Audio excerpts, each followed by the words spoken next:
Hi, I'm with Professor Hannah Keppler from Department of Rehabilitation Sciences at Ghent University, Belgium. Thank you very much, Hannah, for joining me in this short video. And you are going to present in the 6th International Conference on Hyperacusis and Misophonia on 1st and 2nd of July at Birkbeck College, University of London. So it would be great if you tell us a little bit about the topic of your presentation and the research that has led to the results that you want to present. Okay. Thank you for the introduction and the invitation to present a little bit our research, or what I'm going to present.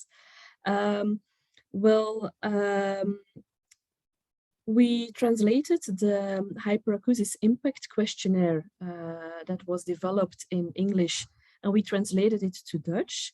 And we also made an evaluation of the validity and the reliability of it.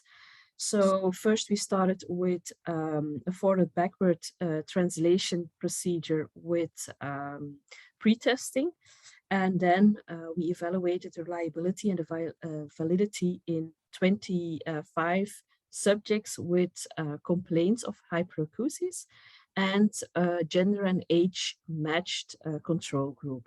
And they filled in the new Hyperacusis Impact Questionnaire in Dutch, as well as the most commonly used Hyperacusis questionnaire from Calva and colleagues. They filled it in twice, our participants, with a 2-week interval. And so the results of that will be presented at the International Conference on Hyperacusis and Misophonia in July.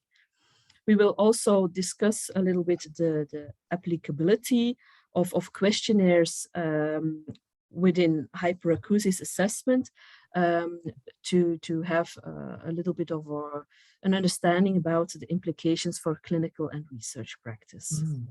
And you yourself have been leading a lot of research studies on tinnitus and hyperacusis, as well as the clinical services for this.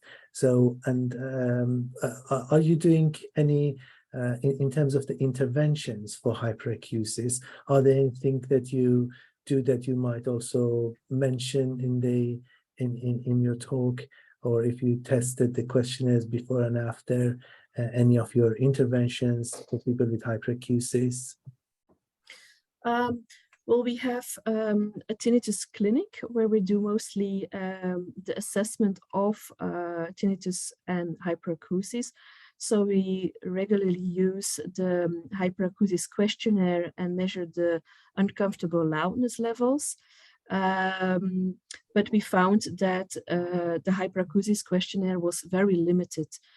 So therefore, we were really looking for an alternative to use in the assessment, but also to evaluate changes with regard to the treatment. And the treatment or the intervention for the patients with tinnitus and hyperacusis is more like a multidisciplinary, holistic individual approach we use together with our psychologists, our physiotherapists, our ENT doctors, and so on. Fantastic. And this is, because in the conference, there is one session which is dedicated to psychological interventions for hyperacusis and misophonia, CBT, DBT, and also non-psychological interventions like auditory training and occupational therapy interventions or physiotherapy interventions, things like this. So it would be great, because you are the expert on tinnitus and hyperacusis, and not only in research, but also in clinical services. So it would be great to have discussions there with yourself and your colleagues on different interventions. And because the interventional studies for hyperacusis are quite in their infancy, and people are trying to design new studies, but it would be great to get influence from one another and learn and create those sort of package of interventions. Yeah, I'm really looking forward to those discussions.